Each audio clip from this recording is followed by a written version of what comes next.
ડીસામાંથી નકલી પોલીસમેન ઝડપાયો।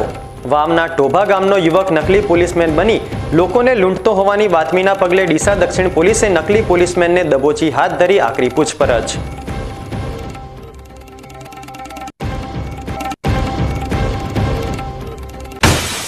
કોરોનાની રી એન્ટ્રી વચ્ચે દિયોદર ખાતેનો નવો ઓક્સિજન પ્લાન્ટ ધૂળ ખાતો હોવાના અહેવાલો। દિયોદર તાલુકા પંચાયતમાં ગંદકીરાજ મામલે બીકે ન્યૂઝ ચેનલના અહેવાલના પગલે તાબડતોબ હાથ ધરાઈ સફાઈ ઝુંબેશ।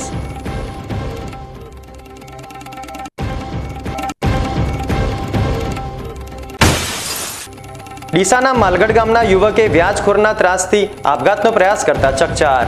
અસરગ્રસ્ત યુવક ગંભીર હાલતમાં સારવાર હેઠળ। મુકુંદ મહેતા નામક શખ્સ સામે ફરિયાદ દાખલ કરાવવાની પીડિત પરિવારની તજવીજ।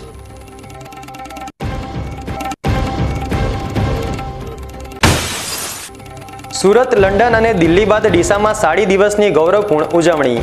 ડીસા ખાતે સ્ત્રી સમાજ આયોજિત સાડીથોનમાં ભાગ લેનાર બહેનોએ પરંપરાગત ભારતીય પોશાક સાડીમાં સજ્જ થઈ વોક કરવા સાથે ગરબે રમી જમાવ્યું આકર્ષણ।